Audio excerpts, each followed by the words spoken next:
Hey there everyone, CJF Hotshot here, and yes, we're going to be talking about Batman and the Batfamily and the Fanon.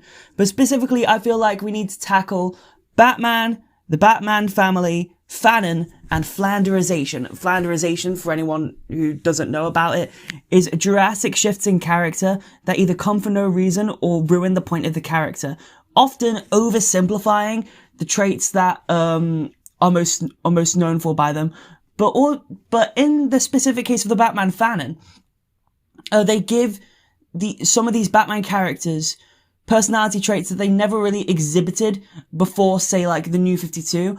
And then in modern age comics, because of how much the current Batman family writers write them and like read the fan fiction and read the fan stuff, a bunch of the fanning creeps in and becomes major parts of those characters now.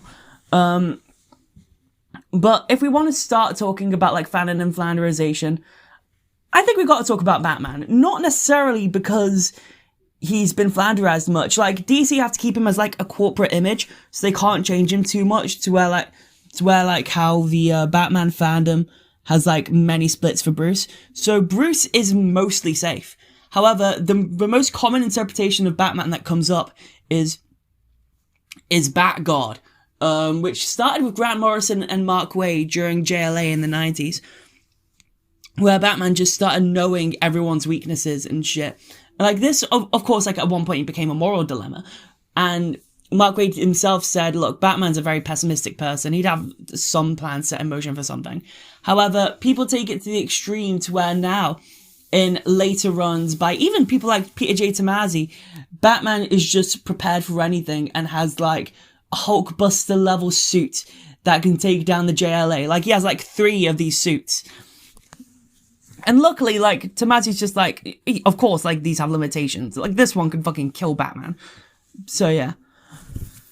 I like the balance of it, but it's also just like, I'm annoyed of how the Batman fandom thinks that Batman can take down anyone. But, like, that's ironically the least problem. But we'll get back to problems with Batman.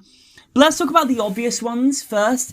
Tim Drake. Coffee problems. Tim Drake, I don't think, has ever drank in any coffee in, like, the 90s books. Definitely not in Young Justice. In Young Justice, Tim's thing was being, like, very secretive. And in Red Robin, a lot of it was just about mental neuroticism. But, like, he's been so distilled as a character to where, like, the Batman fan base just see him as, like, a sleep-deprived coffee addict.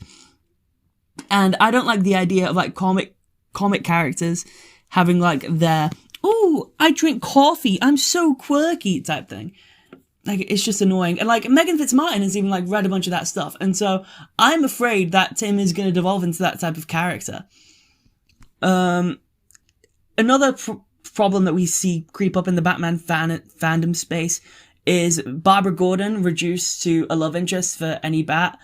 With Dick Grayson, it's not as bad because like, it's like the standard one and we get to see it develop in the 90s. But then, like, we get to later, and in the Bruce Timm verse, she hooks up with Bruce for some reason. In the Arkham verse, she hooks up with Tim Drake. In the Three Jokers, for literally no reason at all, Jeff Johns really wanted Barbara and Jason Todd to have a thing. Which just, yeah, it's sicky. And this actually, like, evolves into the Bat-cest problems, like, where, people in the Batman fan base have things where they want, like, the Bat siblings to hook up with each other, like, Jason and Dick is a very popular one, and for some reason, Bruce and Jason, like, has come up a few times, and it's incest. Right, like, it's the same shit as the CW Flash show where they have Barry, like, hook up with his like, adoptive sister, Iris. Like, why did they make Iris Barry's sister? Anyway, point is, that's a problem, I feel. Jason Todd. Jason Todd has been softened up lately, I feel. And just in general, like, what I've heard from other people. Like, if you read the Batman urban legend story between Jason and Bruce, Jason isn't shooting people with guns anymore, and he might still be killing, but he's just like, we've gotten rid of like the key part of his iconography, because for no reason. And I know that there's been like a drastic change between like Jason as a child, who was like very well read, very literature based, compared to the Jason as an adult who's came back from the dead and is out for blood. But like I feel like that one was less Fanon and more just like how the story goes. But I don't understand why they've made Jason not a killer, especially since he doesn't have a book right now. Like, as soon as Jason doesn't have his guns anymore, he's like less marketable, which is probably why he still uses guns in like the Gotham Knights games. Let's talk about Damian Wayne. Damian Wayne, not necessarily reduced by the fan base, because like the fan base is just like treating him like a child who likes pets, which fair enough. But what you see with Damian Wayne is that if another writer takes him up, he has like a 50% chance of just having his entire character reset.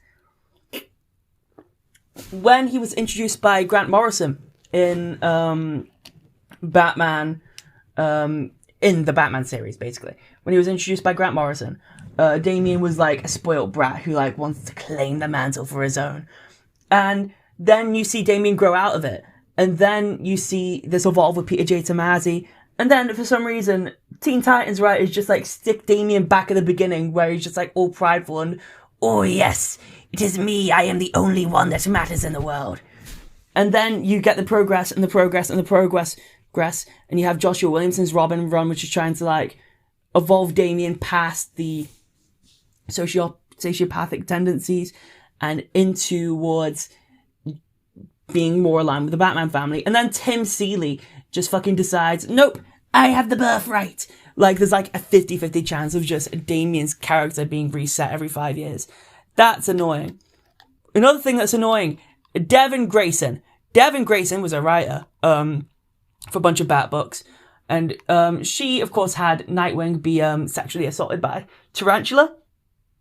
And then had claimed that it wasn't assault because like she didn't know that men could be assaulted. I don't know. But like it was still gross. It was still gross. And then she had Damian like have like his worst out of character moments ever in the DC Pride special. The same DC Pride special where like Damian is just chatting to Connor Hawke, just saying like, come on Hawke, just come out to your mother. She'll be fine with it. And then you get Damian in the like Superman and Jay Nakamura story, and he's just like very sociopathic. Like, what the hell? There was like no editorial communication. It feels like Devin Grayson just does what the hell she wants. And this is where we get into Nightwing. Nightwing is often seen as like the nice bat, right? But like that was just never the case. In the 90s, Nightwing had like this edge, and the thing that made him different from Bruce is that Nightwing had less patience than Bruce, and wasn't gonna veer into like the emotionless void that Bruce sometimes falls into. So Dick is like very honest with his emotions. It just happens that a lot of those times that emotion was anger. And we even see this in the 2000s, Nightwing's Fist of Justice. And then in the New 52, for some reason, he like softens up and becomes nice. And you see this in Tim Seeley's Grayson, Tim Seeley's Nightwing, and now in Tom Taylor's Nightwing. Like he's just seen as the nice bat now, when he was never that. It feels like just because Jason Todd came back and filled that void, Dick suddenly has to be the nice one. And it's just like, yeah, he can be the nice one, but I want him to be a jackass. It feels better that way. Like I want him to be rude. And don't get me started on the don't get me started on like the ships of Corey and Babs. Now of course we get like the over-sexualization. Again, that's more of a Tim Seeley thing and Nicholas Scott thing. Yeah. Cassandra Cain is often treated as a mute by the fandom, whereas like in more recent times she is like developed speech fine and she just like decides not to talk because she's just like used not to talking. I don't think that's as bad because it's just, yeah. If you spend your entire life growing up not learning to communicate and you learn to communicate anyway, sometimes you might just choose not to. And let's talk about the final problem. There's so many fucking Batman books. So many. And not one of them have Duke Thomas or Kate Kane. Or even Jason Todd right now. Like, how does Batman have 40% of DC's line, but they're not taking advantage of it with the side characters? Why are they all Batman, Batman, Batman, Batman, and then Lazerous Planet with Damian, and then you got the Tim book and the Dick book? Like, get rid of, like, shave off the Batman Elseworlds stories and give them to fucking Kate Kane or Duke Thomas. Or just have Kate Kane and Duke Thomas just do their things in Detective. Like, is Detective an anthology? I want it to be an anthology. Yeah, this is like my aimless Batfamily rant. I apologize. Yeah, read Flash comics instead. It's much more fun. Goodbye.